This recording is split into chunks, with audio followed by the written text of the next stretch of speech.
Pour faire suite à la petite vidéo sur les classes sociales selon Marx et Weber, nous allons continuer un petit peu dans l'histoire et revenir sur une période un petit peu plus proche de nous, où on va parler du sociologue Mendras, qui va s'intéresser, lui, à ce qu'on appelle la moyennisation de la société.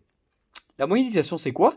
C'est en fait, il va imaginer schématiquement la société française comme une toupie. Une toupie où on a une petite partie de la population, une faible part de la population, qu'il appelle toujours la bourgeoisie ou l'élite, une grande classe sociale qui va appeler moyenne, la classe moyenne, et une faible partie qu'on va considérer comme pauvres, ou en tout cas qui ne sont pas aisés.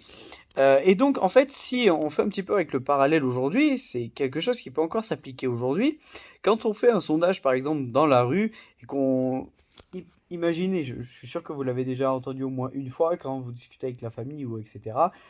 Et que quelqu'un se dit appartenir à la classe moyenne, disant oui, moi je suis un Français moyen, moi voilà, je suis pas riche, je suis pas pauvre, voilà, je suis moyen.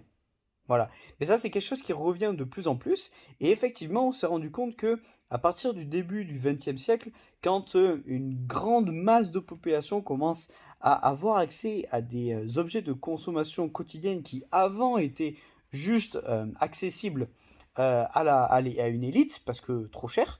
C'est-à-dire que par exemple, si on prend l'exemple de l'électroménager, tous les objets qu'on peut avoir besoin pour cuisiner à l'époque, etc., vont être accessibles à une grande majorité de la population. On peut aussi penser, j'y pense là aussi à la culture, tout ce qui est culture, cinéma, opéra, etc., qui avant étaient liés à la bourgeoisie, c'est-à-dire que la bourgeoisie avait certaines activités qu'on jugeait prestigieuses, comme aller à l'opéra.